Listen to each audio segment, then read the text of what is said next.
Bienvenue dans Conscience et Sens, le podcast qui ouvre les consciences et bouscule les évidences. Dans un monde en accélération croissante, un monde du toujours plus, d'exigence, de séparation, de souffrance, il est primordial aujourd'hui de ralentir pour se poser et se confronter à notre puissance.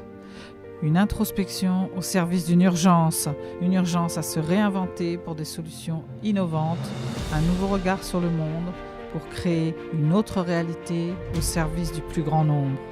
Je te partage des idées, des témoignages, des avancées et j'espère t'inspirer, te donner envie et booster ta créativité. À tout de suite.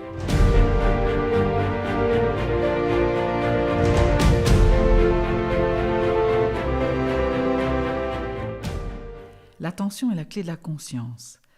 Et la conscience est la clé de la création, dit Neale Donald Walsch. Mais qu'est-ce que l'attention ? L'attention, d'après la définition du dictionnaire, c'est un processus cognitif qui nous permet de sélectionner et de nous concentrer sur des stimuli pertinents. Il y a donc une histoire de sélection. Évidemment, vu le millier d'informations qui nous arrivent tous les jours, notre cerveau sélectionne forcément ce sur quoi il prête son attention. L'attention, c'est ce qui va nous permettre de mieux voir ce qui se passe, et notamment ces moments de grâce qui sont comme des coïncidences, des synchronicités, des chances. En fait, c'est de savoir que les choses se passent, quoi qu'on fasse. On peut ne pas prêter attention, les choses existent et se passent. On n'a pas besoin de savoir que c'est en train de se passer pour que cela arrive. C'est vrai pour les événements, c'est vrai pour le corps. On fait tout un tas de choses en automatique et sans qu'on y prête attention. Vous avez certainement dû être parfois en voiture quand vous avez l'habitude de faire un trajet et puis tout d'un coup, ça vagabonde et vous faites votre trajet et vous reprenez conscience et vous vous rendez compte que vous avez fait tout un pan de chemin, de route, sans en prendre conscience. Ça fait peur parfois, parce qu'on se dit qu'on ne sait pas ce qui aurait pu arriver. Et en même temps, c'est qu'il y a comme un processus automatique de choses qui se passent et de confiance en fait dans ce qu'on fait. Mais pourquoi l'attention est la clé de la conscience ? Parce que c'est ce qui va vraiment permettre de prendre conscience de ce qui se passe dans nos vies et de l'immensité des possibles. Donc observez ce qui se passe, arrêtez-vous, prendre conscience, c'est ralentir déjà, je le dis souvent, ralentir et poser son attention sur ce qui se passe sans jugement, sans vouloir qualifier de c'est bon ou c'est mauvais. Et pour développer cette confiance, je parlais de foi dans l'épisode précédent, la question n'est pas de savoir si c'est dans mon intérêt ou pas finalement. Il arrive un moment où quand je prends confiance dans ça et conscience, en fait, je ne me demande pas si une chose est dans mon intérêt, je finis par, ce qu'il est intéressant de savoir, c'est combien de temps je vais prendre pour m'en rendre compte. C'est d'arrêter de penser que les choses sont là pour vous embêter, que les obstacles sont comme une fatalité. Mais ils veulent nous dire quelque chose. Et sachant que l'on va avoir des répétitions et des schémas de répétition tant qu'on n'aura pas compris, il est important de prêter attention à ce qui se passe. J'ai envie de vous raconter ce qui m'est arrivé, je vais faire court parce que c'est le fruit ça a duré assez longtemps, une période pendant laquelle j'essayais d'être responsable de service formation dans une grosse structure. J'ai réussi à l'être parce que j'avais décidé, parce que j'ai fait tout ce qu'il faut pour. Donc je reviendrai parler du pouvoir de l'intention et de la motivation et la persévérance, mais j'ai fini par être responsable de service formation. Et pendant ces années, j'ai fait ça 4 ans, il s'est passé, j'ai eu une première année assez magique d'ascension, et ensuite je n'ai eu que des obstacles.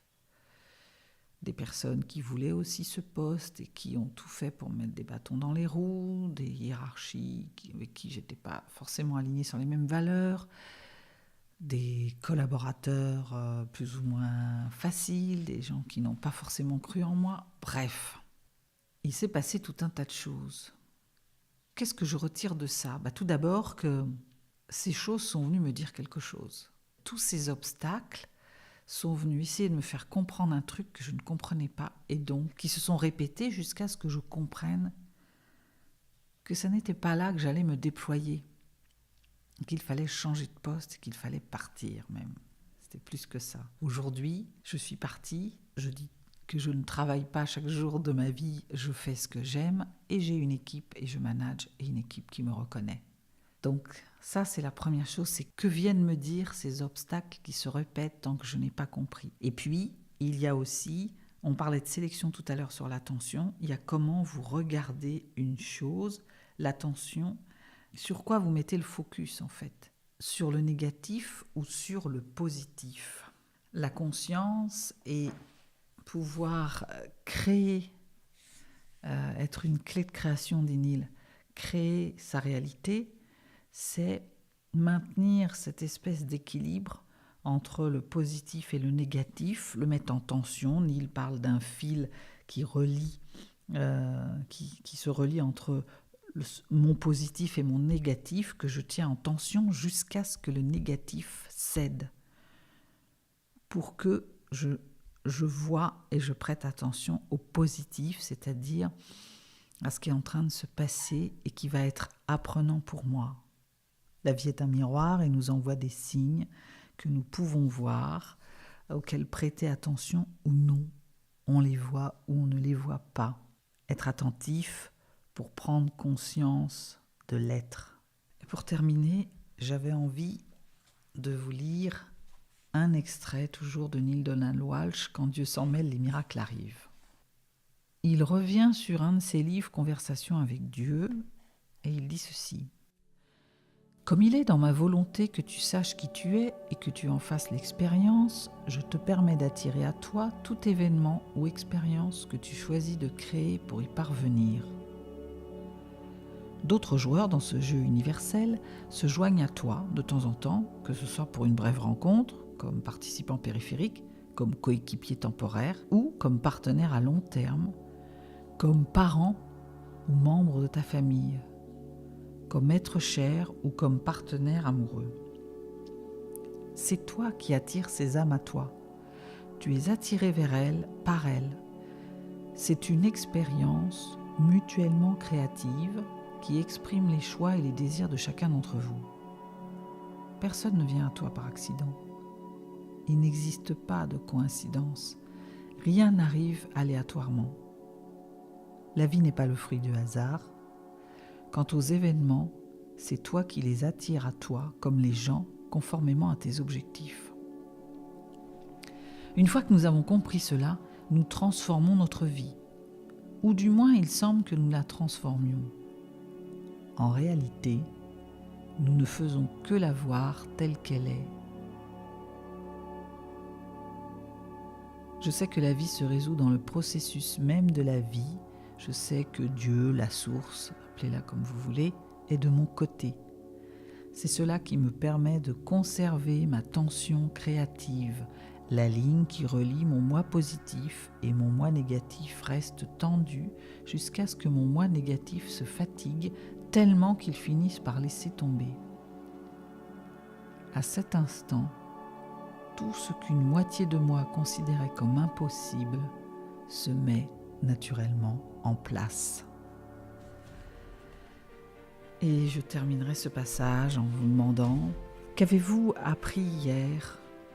Remettez-vous, repensez à votre journée d'hier, listez le positif et le négatif, regardez qui l'emporte et faites un point pour mieux comprendre comment sera votre demain. À plus tard.